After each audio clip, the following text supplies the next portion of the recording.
Hi guys, welcome back to my channel. Today I'm doing things a little bit different here. I'm not about to do the face. I'm not doing no makeup of the face. I am pretty much doing makeup of the heart. I am just coming in from church. It was a blessing, I must say. God, in fact, was moving. But I think it's high time for me to now share my testimony because y'all have seen my glory, which I am living in now, but y'all don't know my story. Let me take you back to a place in my life where all I saw was desolation, depression, everything that was not of God, and everything that was not designed or sent to me by God. It was all a plan of the enemy. So I'm about to share with you my testimony. So a lot of you may not know, but I am literally a survivor of domestic abuse. Yes, domestic abuse. I was married for 11 years. I was with my partner for 15 to 16 years.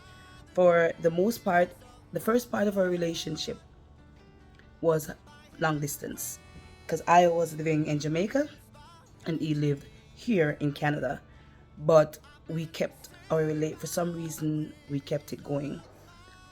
I think love because I was in fact truly in love with him. So love is what kept us going, you know, long distance wise. Anyways, let me go back with you. Grab your tissues, grab your rags, whatever you need to wipe a teary eye. Grab it because my story is not just any story. My story is that of a survivor. I literally survived it all. I don't see a thing on the planet Earth that I haven't been through. Okay? So grab whatever it is that you need, and I'm gonna take you back with me. I'm gonna share a part of my story. This though might be part one, and then I will have to do part two because I can write at least 3 to 4 books based on the story of my life. So let me walk you down that road right now. So in 2000, I was raised in the church. Let me put that out there. I was baptized and Holy Ghost filled from as far back as 1994. I was baptized December 25th, 1994. Got filled with the Holy Spirit sometime after. But I was raised in the church, and growing up in the church, you were taught a lot of standards, a lot of values. When we were growing up, we were pretty much told how to be taught how to be a wife, a proper wife, and husband too. If you're a man, you were taught how to be a husband to a wife, how to be the head of your family, pretty much. So back to 2003, my first husband, because I've been married for this is my second marriage. God is amazing. But when I met my first husband, I was in Jamaica. 2003, he came down to bury his grandfather. I met him at the in Jamaica. We have what we called a 9 night. In Canada, they may call it the what do they call it here? The wake. I'm not even sure what they call it here, but something of that sort. So yes, he came. I went to the 9 nights or wake, as these people here call it, and I that's the first time I saw him. I saw him with his sister at the time. I didn't know that she was his sister. I thought she was his girlfriend, but I didn't really. I'm like, he looked good, like good, So I'm like, he was an eye candy. So I filled my eyes and I left it at that. A few days later, I saw him again. We exchanged words, and that was that. Later on that day, he sent his cousin to talk to me on his behalf. However, it didn't go that way because his cousin told me that he wanted to talk to me. That's him, the cousin himself, wanted to talk to me because he was interested in me. I made it clear then that I wasn't interested in no one. Like, I wasn't on the market, pretty much. Then a few days later, I ran into my husband again, and he called me by name, and he called and he referred to me as his cousin's girlfriend. So I asked him, "Where did you get that from?" Because I'm not his girlfriend. I barely know the guy. Anywho, he told me that that's what he told me. I asked him to call you, and mind you, this time that I'm talking about now, he had sent a female cousin this time to call me. So his cousin came, and she told me that her cousin wanted to talk to me, blah blah blah. So I told her, you know what? Tell him to come. If he wants to say something to me, come. Because I don't believe in walking after people. Like, if you want me, you come to me. If I want you, I'll come to you. That was my philosophy then. So yes, he came to me and he approached me, and then we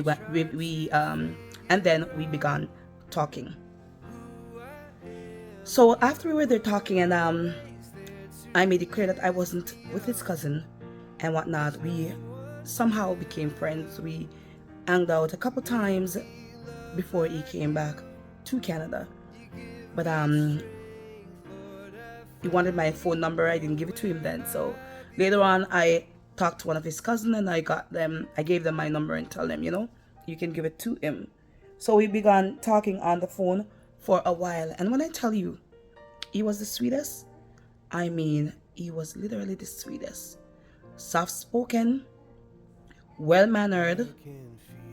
He was just a sweetheart. Like, he was beautiful within. So I was to myself, I was thinking, he's not only physically handsome, he's also handsome by heart, So I remember the first time he had asked me to be his girlfriend. He stuttered for a while, and he was very shy. So he started out by telling me how much he cared about me, how much he liked me, and I said the same thing. I like you too.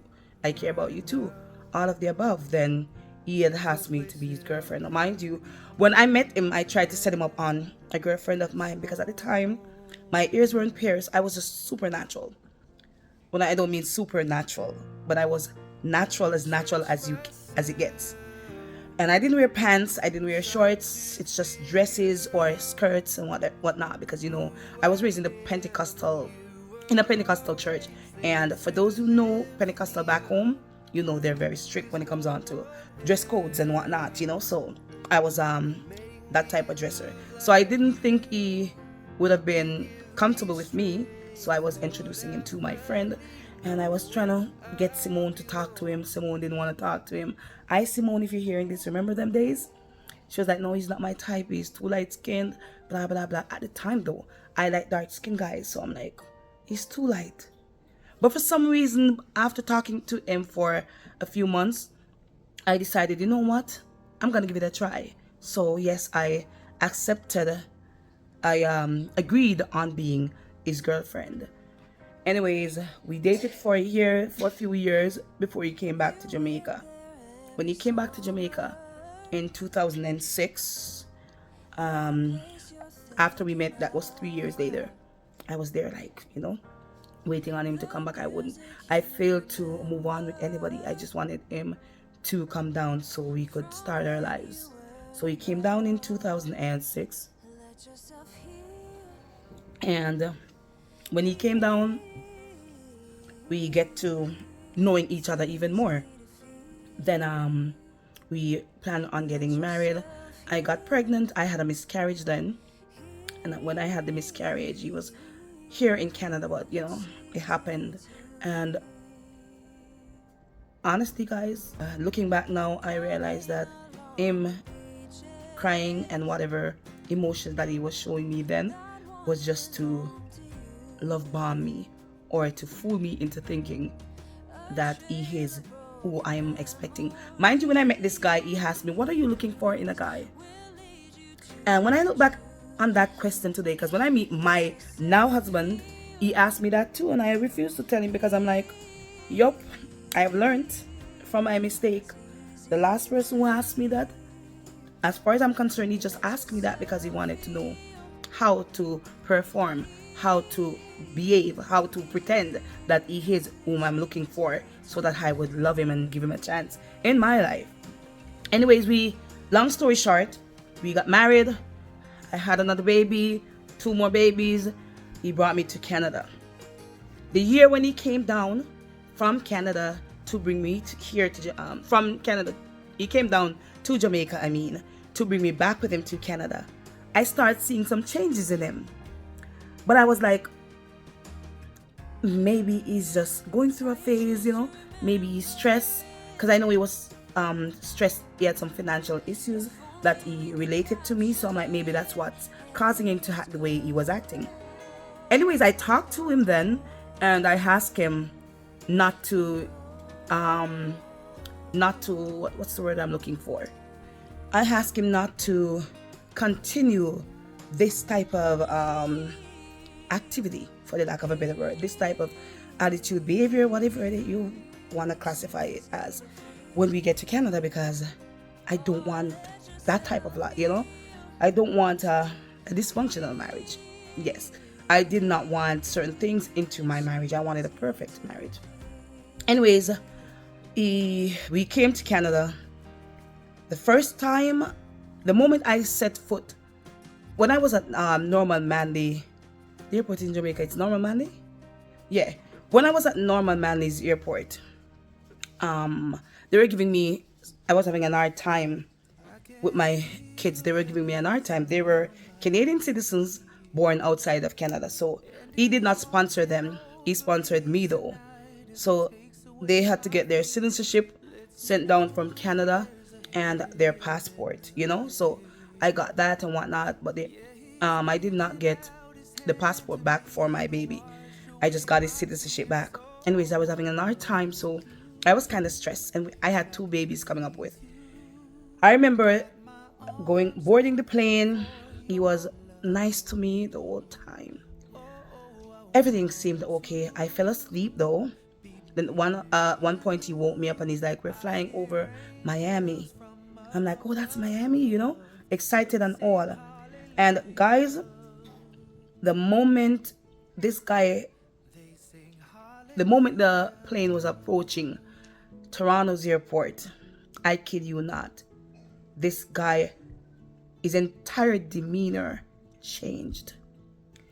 And I remember him telling me, "Oh, we're flying over Toronto, we're about to land now." And I'm like, wow, that's nice. So I don't remember what I wanted to do, so I asked him to hold the baby so I could do it. And he's like, "No, I'm not, put him down."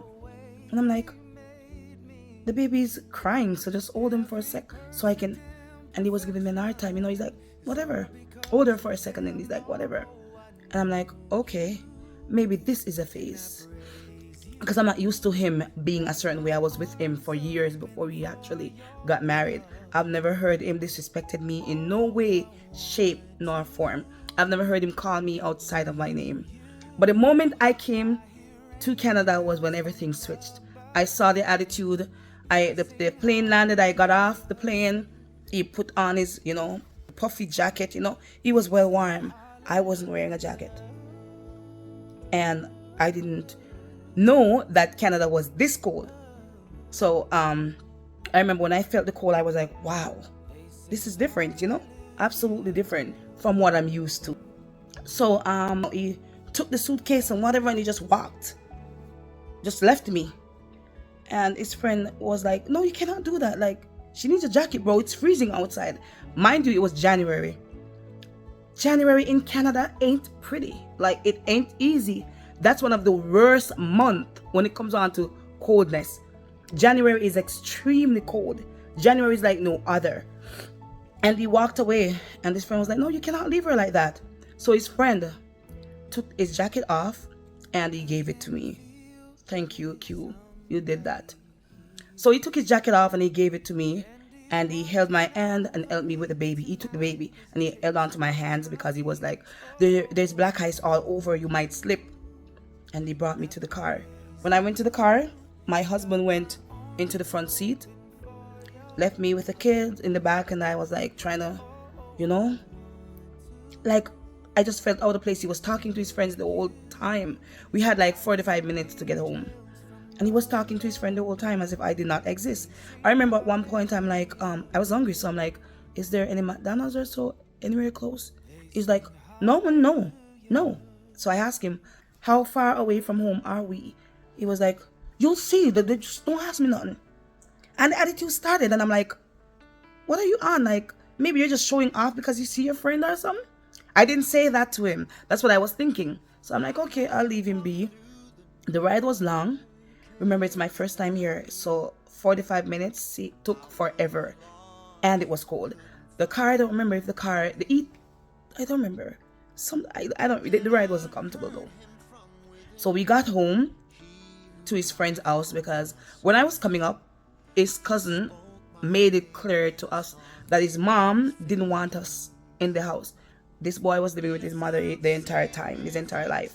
So if I come up, the only place I can go to is where he lives, and that's his mother's house. His mother told him, I heard that his mother said that she didn't want no wife and kids in her house, so he should find somewhere put us. And he was like, no, you can come, I don't care what she says, you can come. She can't put you out. So I turned to him and I said to him, where no bones are provided, no dogs are invited. If she doesn't want me there, I'm not going there. I'm not used to sponging on people. That's what we call it in Jamaica. I'm not used to begging or sucking up to people, you know? So I'm not gonna go there. So I asked a friend of his before I left Jamaica if it was okay for us to stay there. The guy said yes. So we went to the house. When I went there, he was introducing me to his friends and whatnot. The following day, we went to bed that night. The following day, some more friends came and he was introducing us to his friends. I remember this one friend in particular that we talked to when I was in Jamaica. He came and this guy introduced me to him and he's like, yo, this crazy no, this miserable bee is over there. Yo, she's over there. She's just, and I'm like, why are you talking about me like that? Because I'm not like that. I wasn't like that. So I'm like, what are you talking about? You know? And guys, like a few days later, he started acting up.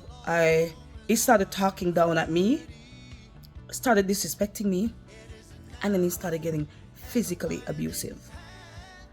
If I say something, he'd slap me in the face. He'd spit in my face.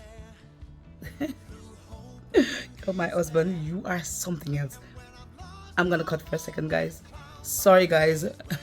That's my husband. Whenever he sees me choking up or whatever, he'll just cheer me up.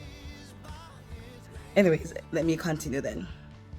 So, like I said, he started getting physically abusive. I remember I was at his friend's house and he would do it, but he didn't really so much do it like he'd do slap me in the face or whatever, but he would keep it down, you know. And me now, I don't like people knowing my business. Whatever we're going through in our relationship, I feel like we should keep it between us. We should try and fix it between us. I didn't say nothing to his friend, but then his friend's girlfriend, after a week or two, his friend girlfriend started asking me, when am I gonna leave? And I'm like, I don't know, nobody here. Like, where must I go? You know, I have nowhere to go, pretty much. So I called this friend of my husband, which became a friend of mine. She was giving me the heads up since I was in Jamaica about my husband, but I was like, you sure that's him? Because he didn't show me that side, you know. And she was telling me how irresponsible he is, how, you know, he wasn't he wasn't a stable person in the whole world. So I'm like, I don't see that with him. But sometimes when we get our warnings, we should take them, eh? I didn't. Anyways, I asked her to get me a place. She got us a basement apartment. This basement apartment, I'm 5'5", 5'6". I couldn't even stand up in some places. I have to be bending. That's how low it was. We got there. The moment we moved in, the same night we moved in, there was no heat in the place. It was freezing cold. Like January in a basement. When I tell you no heat, the landlady told me that the heat will come on in an hour time. So just, bear with me. So I'm like, okay. I am shaking, baby, shaking, I couldn't deal with it. I'm fresh from Jamaica. The basement had a bed there that we saw. The basement wasn't a nice basement, but I had nowhere else to go. So We stayed there the night. The following day, the heat didn't come on. We called the landlady. She said, oh, her husband turned it on. Just give it some more time. I stayed there the night. The second night, my husband told me it's too cold for him. I can't stay here. It's too cold, yo. I'm leaving. And he left me and the baby and went to stay with his family or friends. I don't know where he went, but he left us there. We got sick. We were there for a little. For a couple of days, we got sick. The same girlfriend of Isa, which turned my girlfriend at the time, she reached out and she's like, where is he? I'm like, I don't know where he is. And there's no heat here. And she said, you sound like you're sick. I said, yeah, I'm sick. The baby is sick too. When she came down there, she literally told me that the basement is colder than outside. So she's like, we gotta find him. We have to find him because there's no way he's gonna take you from Jamaica and leave you and the babies here. So she called her husband, which was friends with my husband then, asked him if he has any idea where he is. He gave her a location. And a phone number of another friend. We called. We got in contact with him. He picked up the phone. She talked to him and she told him it's not right. There's no food. There's no eat. There's nothing. Like this is your family. The baby is sick. Like you got to come back here. And guys, I remember, yes, her talking to him and telling him that he needs to come and take care of his family. So she asked him where he was at. He told her the location. At the time, I didn't know, like, if I hear a direction or hear of a street, I didn't know what street that is because I was very, very new here. Like, I think, into my 3rd week here. Anyways, she asked me if I wanted to talk to him, and I said yes, and she gave him the phone. So when she gave me the phone, and I took the phone, and I came online, and I'm like, hey, babe. And he's like, hello? And I'm like, we miss you. When are you coming home? And he's like, when am I coming home? Coming home to what? Like, what can you do for me? Can you do anything for me? Tell me, what can you do for me? What's the point in coming home? Can you do anything for me? And I'm like, me now being the yammed that I was, the dumbo that I was, started crying, and I'm like, I am not able to do anything yet because I'm new here. But as soon as I'm done school, because I started school 2 weeks after I came here, so I'm like, as soon as I'm done school, babe, I'll be able to. But I love you. The only thing I have to give you right now is my heart. I love you and I need you. I need you. Our babies need you. Like, I just need you to come home. And he's like, yo, I'm not. And my girlfriend, which was his girlfriend at the time, butt in, and she's like, are you kidding me? You sound like a waste man. Like, what are you talking about? What does she have to give you or to offer you? She's your wife. She's not a girlfriend or somebody that's hitting on you. She's your wife, bro. Like, what the hell are you talking about, And she draped him up, pretty much verbally draped him up, And he's like, so she went to the location. I saw him and the friend, and she's like, come, you're going home with your family. He came in the car, and I saw him, I smiled and like, hey, babe. And he's like, we went home. The friend came in the car with us. The friend went home with us. When I got to the house and she let us off and she was there for a little bit, she had to run, so she left. When she left, I was talking to him and he was talking about leaving again. Like, yo, I'm going back out, yo. And this and this and that and all kinds of ish. He's like, this place is too cold, man. Yo, I can't stay here. I have nowhere to go. I have no family here. My baby has nowhere to go, like, So I was begging him to stay. And I remember I went to the friend at the time and I said, how old are you? And he's like, he was pretty young, like maybe 3 or 4 years younger than us. And I said to him, if you have a good woman that loves you, would you not do everything in your power to make sure she's happy? And the friend looked at me and he's like, women can't trust no female, yo. All females are, I'm not even gonna say it. And that then told me the type of friend that friend was. Mind you, he left, came back a few days later, started beating me up.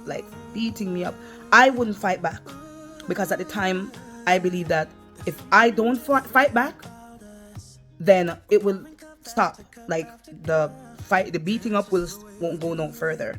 But if I put up a fight, then it's gonna make matters worse. I was not gonna tell nobody. Like, I kept it to myself, you know. I told the one friend, I told her, I told Yuli, and I'm like, Yuli, this is what he's doing to me. You know, no, at first I didn't tell her. I kept it to myself too. I came from Jamaica pregnant, around 4 months pregnant. Let me see.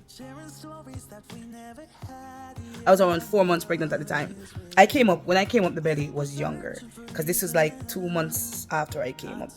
So I was around 4 months pregnant at the time. And we were there. And he was hitting me. And I'm like, I'm pregnant. Okay? I'm pregnant. And he's like, I don't care. Like, you're just acting like pregnant people are this fragile type people. And he started it. And I remember this guy just gave me the push of my life. He slapped me in the face and then he pushed me. And when he pushed me, I fell on my back.